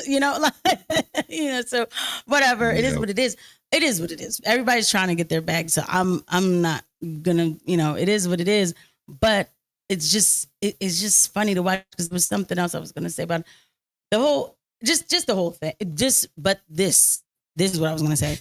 Just drop the whole point of saying that you're I know. You're right, but this thing about conservative women trying to act like, oh, I'm conservative, but acting like feminists, that does get on my nerves. That gets on my nerves a lot. It's like, shut up.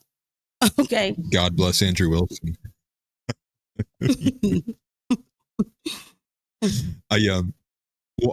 We're in short on time, and I do have to take off as well too, but I wanted to also ask, was there any topic that you wanted to address that I'm not thinking of, or I might have missed in the outline here? Where is the outline? I feel like we addressed literally everything, because we kind of threw everything together. Yeah. I think so too. I just wanted to make sure, in case there's anything else you wanted to bring up or talk about that I might not be thinking of. But I do want to say again, thank you very much for coming on. I do appreciate it. The delay is gonna happen where I'm kind of cutting you off, because you keep asking about what you think is gonna happen now, and I'll just say this. Because you're like, I don't know how this is gonna change. I don't know how, and we don't know how, right? But I do think that it will take for something is going to happen that is going to piss off the American people. I don't know what it is. I don't know if it's saying that we're going into some war where this time we're actually taking boots and putting them on the ground.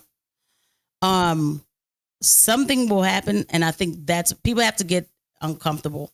And I don't think it's going to be 100% of people to get us out of this, but I think it'll be a good, strong group of people to get us out of it. But I do believe that I don't see this as like doom and gloom. I don't.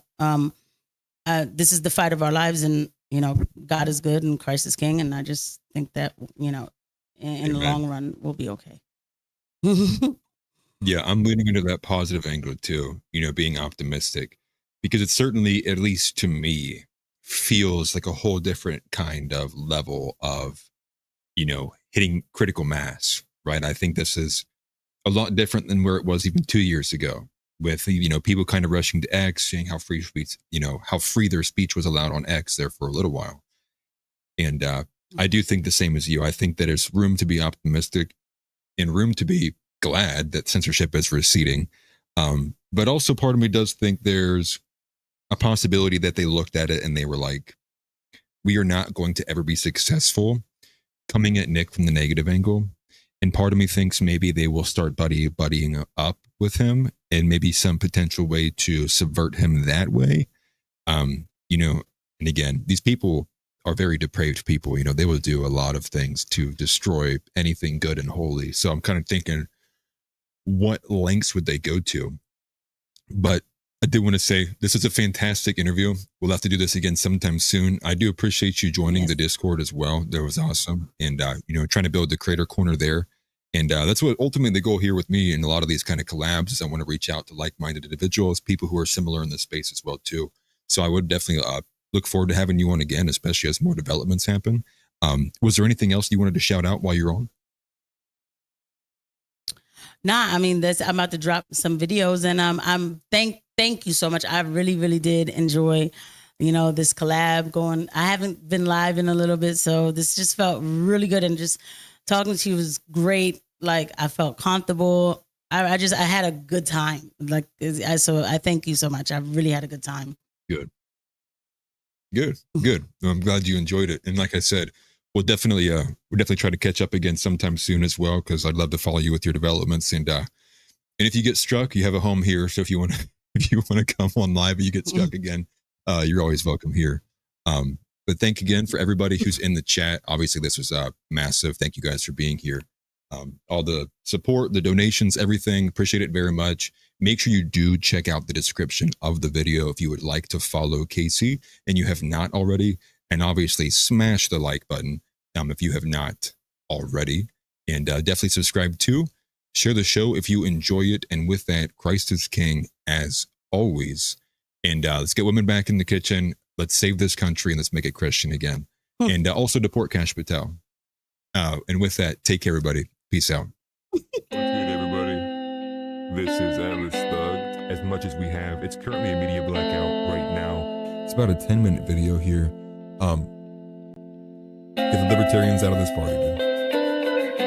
Part of a new series I'm going to be running called Bot or Not. I grew up as a white man, and you're the exact opposite, you know? It's time we have a difficult conversation about race. 40 IQ points it needs to think about what is being told to you. Most people are just blatantly apathetic to what goes on around in their surroundings, let alone this blatant.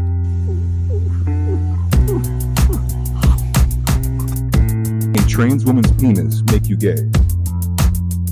Can I define to answer that comment? The dating market is for men your age. I'm not a misogynist. I'm a sexist. Right. Like for example, like as a white man, I can go out and I could go right here in Columbus and scream the N-word as loud as I wanted to because I have that privilege.